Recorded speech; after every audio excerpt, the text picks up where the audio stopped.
All right, doctor. So we have another question here. So bayabuza ukuthi, are they taught everything in Spanish, including tests and assignments?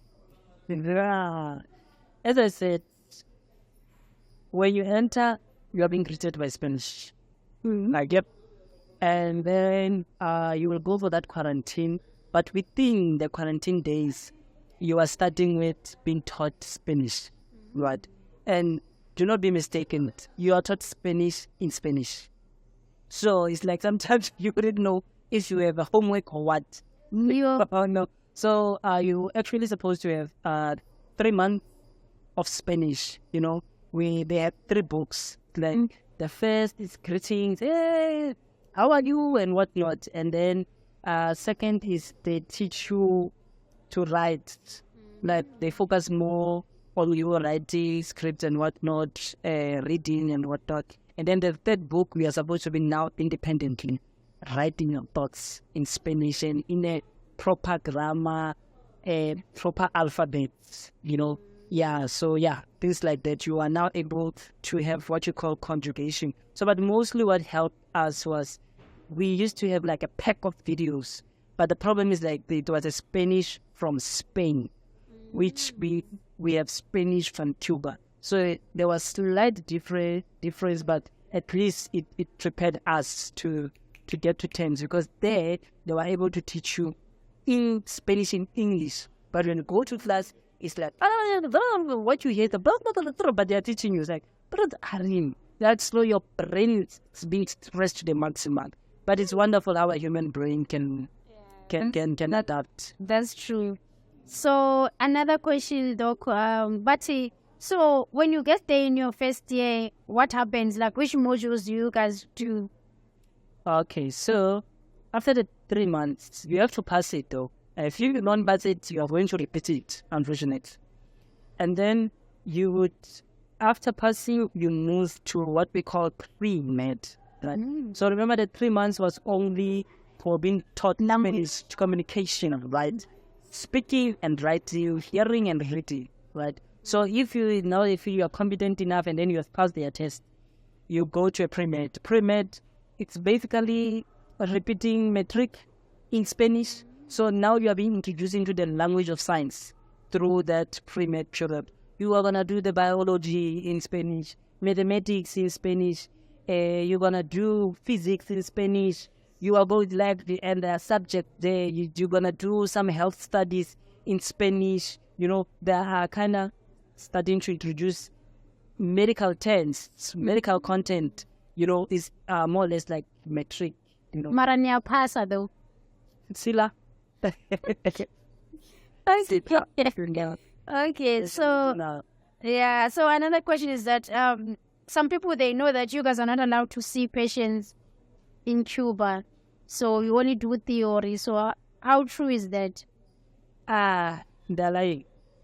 I don't know if I can add my 2 cents. There are great things about Cuban system, and then there's also great things about South African health system.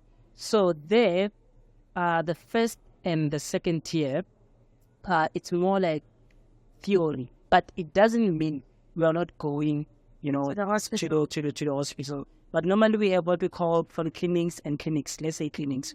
You go to the clinics. You go and speak, especially you go and interact with the health setting, if I would say so, right? So I don't think a first year and second year student, they see patients in South Africa, do they? No. So it's the same, you see. So now, on our 3rd year, that's when now we go like clinical, like literally clinical. You move from being introduced to clinics, you go now straight to the hospitals. When you go to the hospitals, you are given what? It's only students who write. Unlike in South Africa, here you can write if you want to, if you are allowed to, but mostly they say it's the legal document, you don't have to write, it depends with the doctor. But there, just keep a day without writing in that file, because we are the first people to see the patient and then to present. So from 3rd year, it's always a student. They don't even countersign. It's your patient, you see the patient, and then just like we see patients, like honestly. I would say, depending on the province, because we were spread out in different hospitals.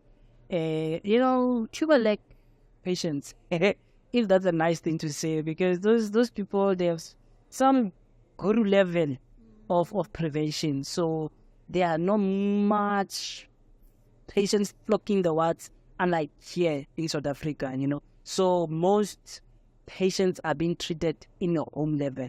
Literally, a doctor goes and knock at your door. So in South Africa, I don't think there's even a doctor who knocked at anybody's door. So that's how many they are. I understand the ratio to the population, it's huge. So yeah, so we see patients. We do see patients. We do. All right. So another question is that since you guys are the ones that are from South Africa, since you are blacks, right? Yes. Black people. So they want to know, is it easy for you guys to treat Spanish patients, or are you able to, obviously with the language you know Spanish and everything, but did you feel like those patients were open with you guys? How was the treatment, basically? One thing that you need to understand, there are black people in Cuba. There are quite a number of them. You know what slavery did? It spread us all over the world.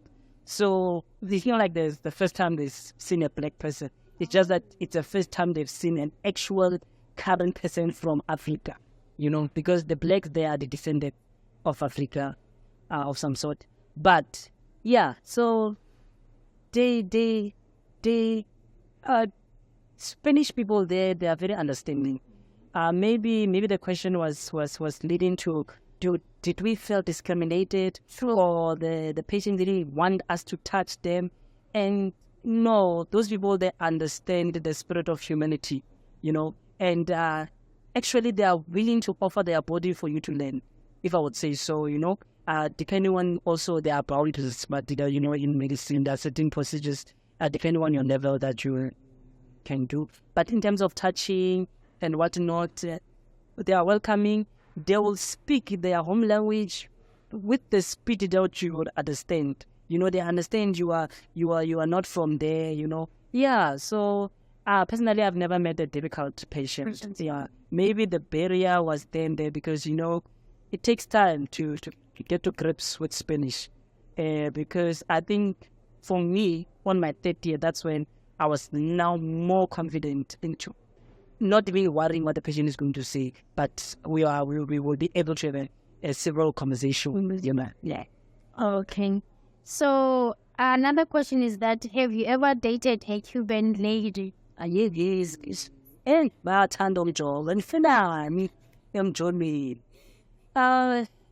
I would say, love does not have boundaries, and love does not have color. It's a matter of the heart. So I would believe it's a bit irrelevant, but yet still, whoever you find, maybe I don't know, attractive, and then they find you attractive, or you love, and then they love you back, that's it, right?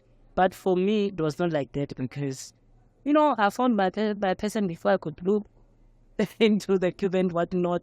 Yeah, but then any years, I had already found my future life.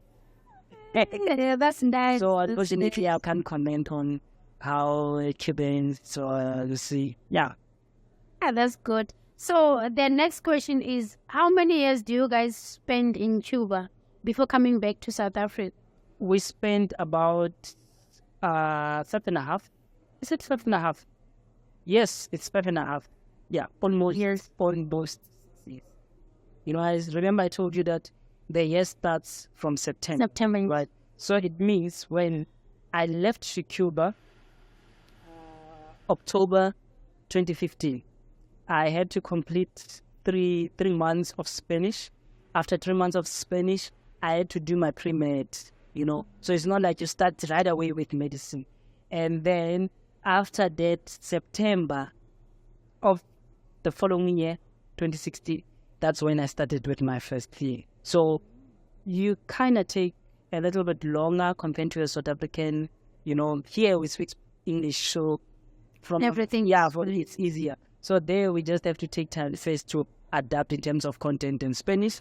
then you start your first year, and then now the problem starts, which, since I said it's September, we're going to finish in July before maybe South Africa. Then when we come back, South Africa, they are still busy with their second semester. So we just have to have some sort of orientation. So you went there in 2015, right? So when did you come back? So I did first year 2016, right? Then it makes it finished 2017, and I started second year. So it's like you do 2 years in 1 year, right?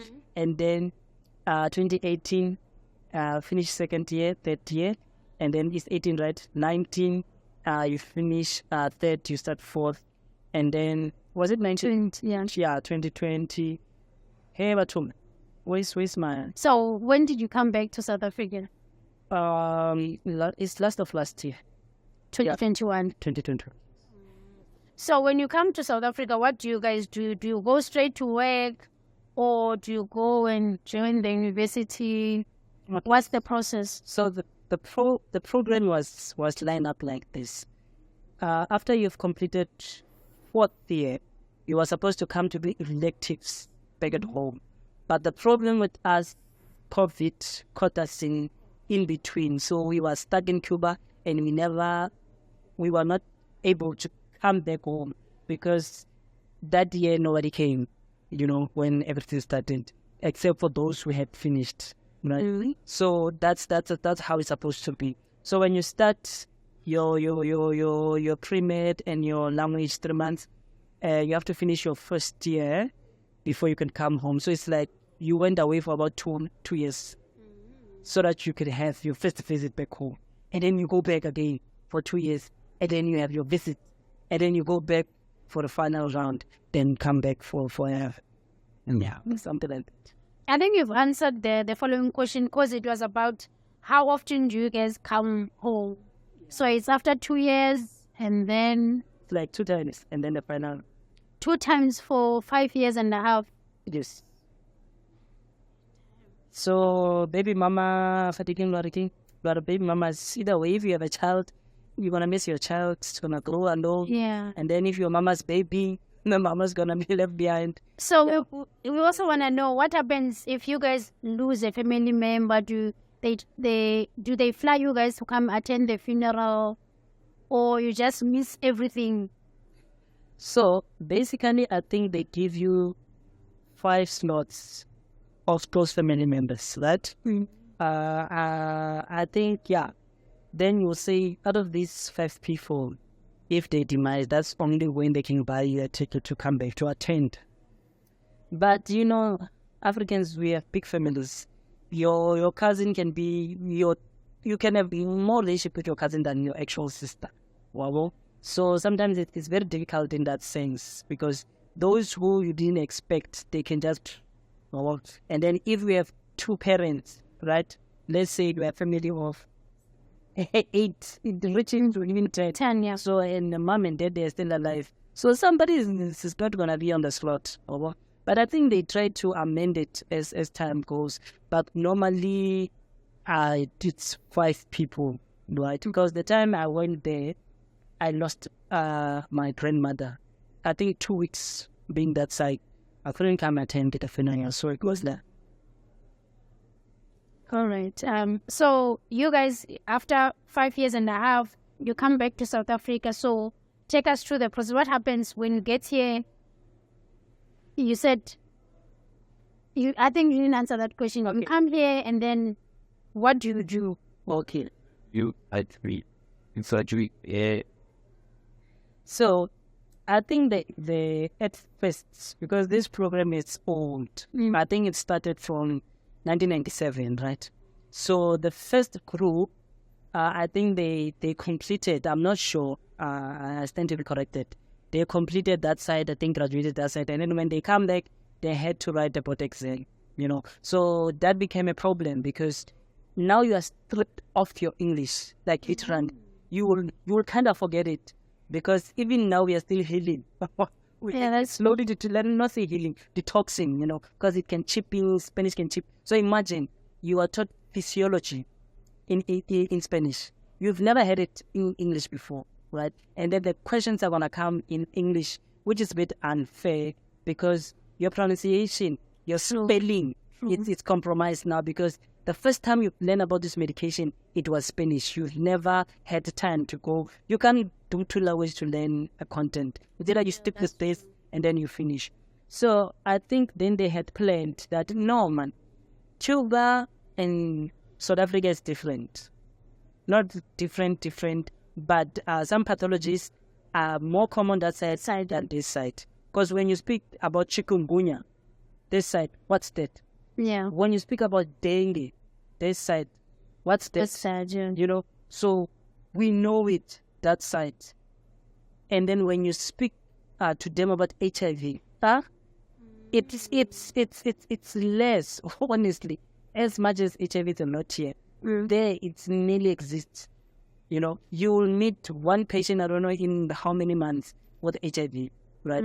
It same applies to TB.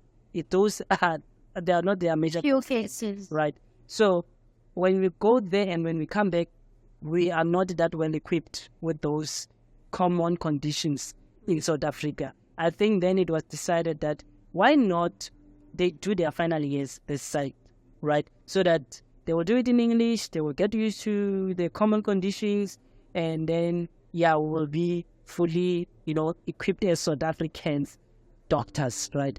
But our qualification, it's not awarded from South Africa, right? We are just here to learn about the common condition.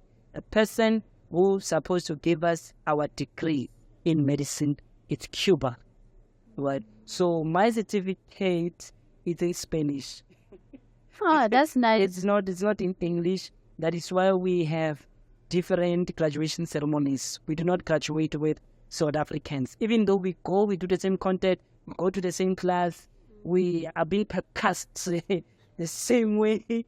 But after we have passed South African way, now they go back. They said, okay, fine, this one passed. But before that, we write the board exam for Cuba. You will detox from Spanish, and then at the end, the Spanish comes back. So you will write the board exam in Spanish, and like, guys, you're confusing our brains. Like, where are we? Am I, Spanish or, yeah. That's cool. So when you come back to South Africa, you join the universities. Do you have like specific universities that you join? Let's say maybe they take you to Wits, they take you to University of Limpopo, they take you to Odyssey or Cape Town, or you choose for yourself that I want to go to University of Pretoria, for example. So what I know is this program, it's one of the biggest scholarships in South Africa, some medicine, right? So most of the time we wish the deans of the medical school or whatever the board, it used to go to Cuba or maybe in like as South Africa gained experience with this program, they were like, okay, we have seen that the students from that side, they struggle with this. Can you guys, can you assist so that it could be easier for us when we come back? So when we come back, the problem was already, South Africans, universities that already have experience, but each and every single medical school in South Africa, they do accept more, depending on the number and depending on how their program is laid out. You're just going to join how they do things that side. For how long? As I said, we would normally arrive before the semester finish. So other universities, what they do, because let's say I have finished my 5th year, but when I come back home, the 5th years in South Africa, they are not yet done. Yeah. Right? So what happens to some universities, they organize an orientation. So you can go and attend maybe physiology classes with 4th years, some classes with 5th years and whatnot. But other universities, there's no orientation. You just dive in. Whether you know English, whether you what, like, you just like the university that I went to. Is like, already. And then you join 6 years on the following year. Yes, and then it's like you would have experience of 2 years. Yeah, when you are this one are fading out, the new ones are had to be the certificates, the final. So it's like you will do the block, the last block with them, and then they graduate. Oh my word! And then I'm still here. That's nice. So where did you complete? I went to the University of KZN. But yeah, to answer your question, you said how is the selection process, right? I think we are given, is it 5 slots or 3? You choose the university that you want to go to when you are doing your final year. So you put in your name. I want to go where? KZN, Eastern Cape. And then they'll do the selection, and then they'll come up with the feedback that, okay, the first choice, yeah, it's five choices. Or because, but let me just say. And then, yeah, your first choice, if you don't get it, you might get your second. Yeah, just like that. Yeah. Is there a reason why you chose KZN? As I said, it's top 5. Top 5. Yeah, so there were others that I was hoping for. Yeah, but okay, I'm not saying it was not, but it's top 5, not in a sense out. This is number 1. You know, once you put all those universities, you say that you are comfortable to go to any of them. But either way, super appreciative that I went to KZN.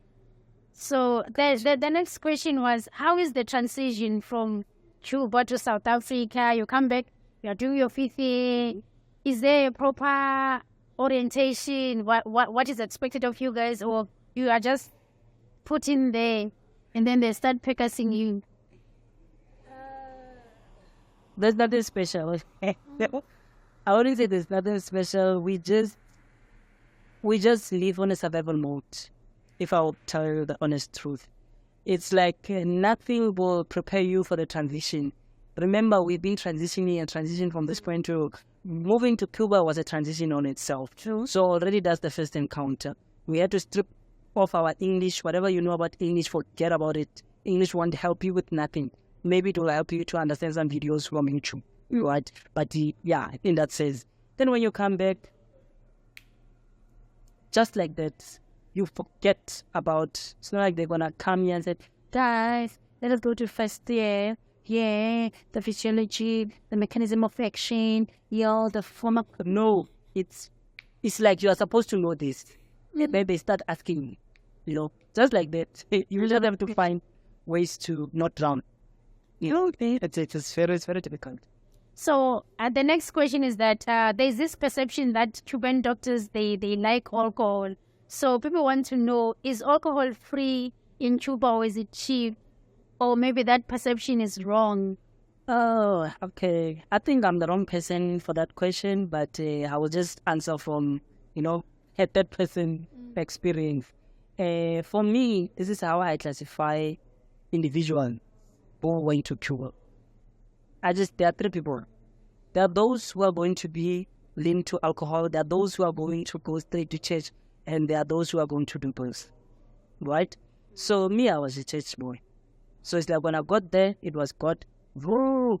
There was this saying, hey, we open up churches. Yeah, we open churches there. I was one of them. I was there. I was not a pastor though. But I was a member. Yeah, so it's I wouldn't say survival mode, but it's your choice. So it's either you go to church strictly, or it's either you just choose to drink strictly, or it's either to say, you know what, it's December, hey, I'm a Christian or whatnot, or hey, I miss church, because we try with all means to implement South Africa at Cuba, because Cuba has its own culture and come with our own culture. Right, so we will make our own Good Fridays, they will make our own December, they will, just to keep our culture alive. Going. Yeah. I'm glad that you touched the issue of pastors, because there was this point where we were told that you are neglecting your studies there. Some of you, they are like, I want to become a pastor, I no longer want to become a doctor, and then some of you guys were marrying each other there. Is that true? Marrying it's difficult. You would have to come back home to get married here, right? But there, I've never heard that they allow you to get married, right? But you can find a permanent person that side, and then you come back home with her, right? So in terms of everything is a personal choice, right? If you believe that now this pastoring, it came before I could finish, and then now the Holy Spirit says, my boy, my child, it's time for you to go in Shomayela, and then you take it that you can, it's your choice. The program does not restrict you from not stepping out. And then, yeah, it was like that. There were people who are not pastors and became pastors that side. There were people who left, they were single, they got a permanent person that side. People who didn't have babies, they came back with babies. It's life, like it's South Africa. And that's true. So if you, with the knowledge that you have now about Cuba, would you still go back and apply? Since you've been exposed there, you know how the program goes, and then if you were to maybe return the clock, can I go back there? Yeah. Me, I'm a very spiritual person. I believe everything happens for a reason, and then I will never not encourage someone to do something that would be beneficial for them in the future. Because why not? If people did it, why can't we do it? Why can't you not go and apply? But would you say some people, they will say, don't go there. Better go to South African schools. And I'm saying that, if an opportunity presents, go, you'll survive. You will survive. You will survive. You will survive. So how long did it take you to understand Spanish? As I said, slowly but surely you are growing, but confidently, it was only my third year of medical school. Third year of medical school? Yeah, that's when, you'll make means. As I said, other they go to church, that's how I kind of gained my Spanish church-wise. I would attend Cuban churches. And then other people, they go to the streets, trade with Cubans, that's how they gain confidence in Spanish. That's true. So now if you were to compare the Cuban's health system and South African health system, how do you find our system here? Is it working, or how is it different from the Cuban system? Okay, medicine is medicine everywhere, right? But in terms of system, there are advantages and disadvantages of them both, right? Because there's kind of things that I question that we can do better. And I believe that South Africa has the capability, or they have resources to produce more doctors if they want to. But they just don't want to. And it's something that is concerning because it looks like there's some gatekeeping that is happening. It's like only certain number. Why only certain number? Why can't you just blast? Just focus on something, produce something that is a lot. Because it's only other certain careers that they like teachers. There's a lot of teachers, a lot of spaces in South African educational system. That, why can't it be for doctors also? We struggle, we are little, there are a lot of patients, the population is big, but we are producing less. Why? They can just focus and produce, and if they can open up space, I don't think there would be a need for us to go to. But either way, that system of theirs is beautiful. That's why I said, imagine a doctor knocking on your door. You don't have to go to the house. That would be the greatest. That's one thing that, yeah.